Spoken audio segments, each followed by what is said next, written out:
Namaskar. Reverend Swami Supernandaji Maharaj, Sri Tarun Goswami, eminent journalist, Jaideep Maharaj ji, and my friends for many years, Kaveri and Sanjay Mukherjee, and the very distinguished guests present there. I regret my inability to be there in person. However, let me compensate by saying that I deal with the life of the mind, and the mind is everywhere. And so you can see that in, in an institution such as ours, the life of the mind begins with a PhD. And I remember that freshly armed with my PhD, I land in my village where a very old acquaintance, in a village where nobody graduated before I did. And he asked me, what are you doing these days? I said, I just finished my PhD. What is PhD? It's a Doctor of Philosophy. Oh, I have heard of many kinds of diseases. I have not heard of philosophy. What kind of disease is that? And now you recognize that without philosophy there is no leadership. Leadership turns to dealership without it. But a philosophy that is not realized in practice makes no sense either. And so if you look at the models of leadership that has grown out of a deep philosophical tradition where the sage and the king come together, the sage is the software, the king is the hardware of leadership. The sage is Krishna and the king is Arjun. Now, without a Krishna, there is no Arjun. Without an Aristotle, there is no Alexander. Without a Chanakya, there is no Chandragupta. And so you can see that the world of the software and the hardware, the reflective and the active, must come together for leadership to take roots. And so if you are looking at this model and you're saying if it is possible for us to recognize leadership that comes from a deep reflective practice and a deep philosophical bent of mind, then it seems to me that you have to look at the human mind as the beginning and the end of what you might describe as from turbulence to transcendence. So where does turbulence really begin? It begins in the mind. Now, what are people looking for in a leader? They're looking for order, stability, structure, direction. And all this will come from a mind that has transcended the turbulence. But if you look at the mind itself, then you will see the rishis describe this mind as the sixth sense, which means that it is more powerful than the five senses which the mind synthesizes and controls.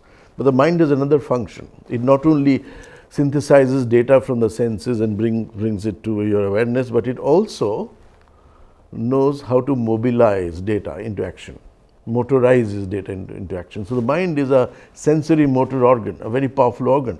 And in that, the rishis investigated to see those laws that play out through the mind. Those laws come as mind is a combination of energy and awareness. Energy is of two kinds. Energy that is static, it is inertia or tamas, and energy that is mobile, it is dynamism or rajas. And the awareness that this is what the energetic combination is, you need the sattva. The sattva is essentially the aware dimension, the luminous dimension of this energy. Now I remember a story from my days with Somenda. He was such an extraordinary human being, and he could wake you into a state of awareness with the simplest of not just stories but actions.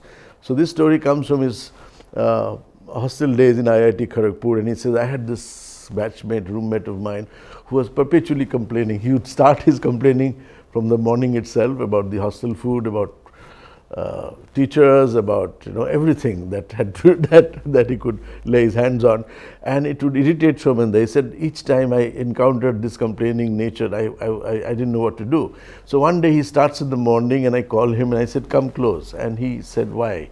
He said, come close, I want to hear you better. And so he came complaining again, and he says, come a little closer. And then he came a little closer, and Somenda said, I gave him a tight slap. And the man complaining was stilled into awareness. So you can see this process where the energy becomes luminous, becomes aware of itself, is where turbulence ends and transcendence begins. Reminds me of a very old Zen story. This is about a monk meeting a samurai, and the samurai has questions. The samurai asks the monk, tell me the difference between hell and heaven. The monk says, "You are a stupid man, too dull to understand the difference. How can I tell you the difference?" The samurai gets angry, as samurais would, and he draws his sword to kill the monk. The monk says, "Wait a minute, just a few seconds, not even a minute. This is hell." Samurai recognizes his anger as the pathway to hell. Awareness dawns on him, and he says, "I'm very sorry that I drew the sword to kill you." And the monk says, "Just wait a few seconds. This indeed is heaven." And the samurai understood the difference between hell and heaven. Leadership is more often than not about the big picture. Now, leaders have to show a vision of the transcendental, even when the life that you see around you is turbulent. Let me give you an example. I'm in Boston and I'm in the middle of a lot of noise at the airport, and I have my cup of tea and I'm meditating over a cup of tea, literally meditating over a cup of tea. And the person who served me tea says, "What are you doing, sir?" I said, "I'm a tea devotee, I'm worshipping a cup of tea." So he said, "Worshipping a cup of tea? What is a cup of tea to be? What is there to be worshipping?" I said, "Look, what you call tea is nothing but sunlight falling on a green leaf, turning it brown. You can't drink sunlight directly. So you condense it on a leaf, inside a leaf, and then you boil the leaf in water with fire helping the cause. And as the tea boils, you get a beautiful brown concoction. You're not happy with that. So you lift a few drops of white fluid that a black cow eating green grass has produced. You call that milk. And you put a few drops of that milk and the tea turns lighter brown. You like the color, but you don't like the taste. So you pick up the sap of the earth from the earth with a pump called sugar cane, and the crystallized version of the sap is called a sugar cube. You put one cube inside the cup and you stir the cup. And what are you stirring inside a teacup is nothing but air, water, fire, earth, everything that you consider as part of Panchabhuta. You're stirring literally a cosmic conspiracy. A cup of tea is a cosmic conspiracy. Imagine the big and the small. And so you have to understand, when leaders show you the big picture, then the small troubles of life, the trifles, the turbulent times seem to evaporate, because before the big picture, the small looks indeed very insignificant. I remember a conversation that Ramakrishna and Girish Ghosh has.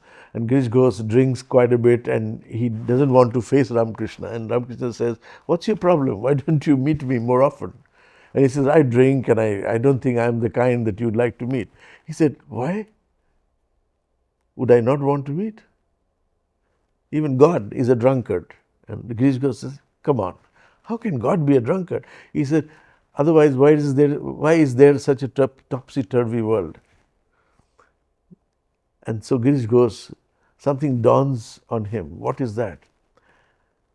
Inside his mind, he begins to see that beyond the habitual patterns of drinking, beyond the turbulence that his mind goes through, there is this transcendental value where the chaos of the world eventually becomes cosmos. The chaos turns to cosmos.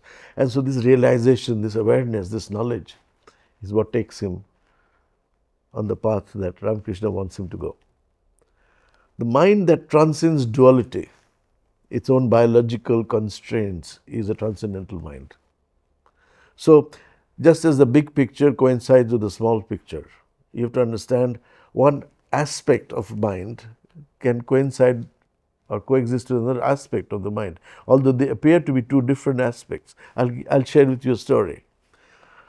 A political leader goes to this border of India and the neighboring country, hostile country, and he is inspecting an AI-powered gun. And he cannot figure out which side the nozzle is, which side should point towards the enemy. So he asks the soldier, the Subedar, he says, "Look, I can't figure out which side does the nozzle point towards the enemy. Can you show me how to hold the gun?" The Subedar says, "It doesn't matter. Hold the gun close to your chest and press the trigger. Whichever side it fires, it is good for the country." Now, it might be a lopsided commentary on political life, but the fact of the matter is that there are people without requisite knowledge who can go beyond duality because they see reality beyond those divides of friends and enemies, tall and short, big and small. And finally, let me come to a method, distinct method, through which leaders go from turbulence to transcendence. And the method is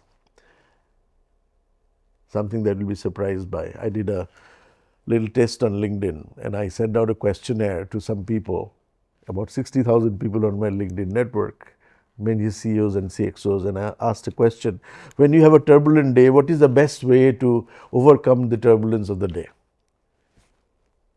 And I gave 4 choices: to be with friends, family, at play, or creative work. A majority of them, an overwhelming majority of them, said creative work. Now, imagine why creative work takes you beyond turbulence towards transcendence. The process is very simple.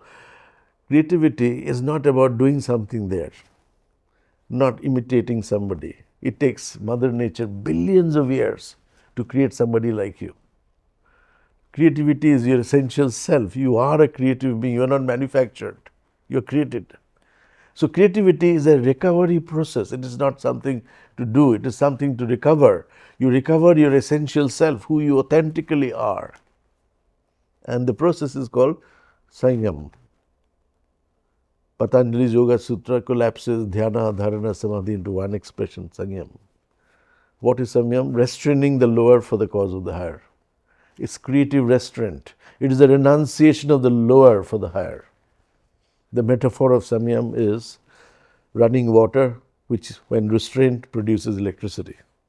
So electricity is inherent in the flow of water, but in order to rescue electricity from water, to value the transcendence of water into electricity, what you do need is Samyam, restraint. The turbine restrains the flow of water. And you can see that restraint is what produces electricity. Viktor Frankl, and I'm going to end with this story of Viktor Frankl, my favorite book, Man's Search for Meaning. He's describing people in those concentration camps who have nothing to live for, their lives are at stake. Yet some of them would trade, a poet would trade a cigarette for finishing his work, a chemist would trade whatever precious little he has to finish the work that he's supposed to do. He has yet something to do. So they give up the pull of the lower for something bigger, something higher. They have something to live for yet, and that's what makes them survive the Holocaust. This is an expression that the rishis have given us, Samyam. Terrified Ramana becomes a Maharshi. A Gautam becomes a Buddha. A Mohandas becomes Karamchand Gandhi. These are expressions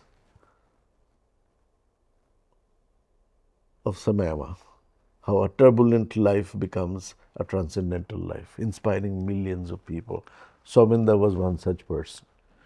And this is a little homage, the very little homage that I could pay to him from this part of the world. Thank you.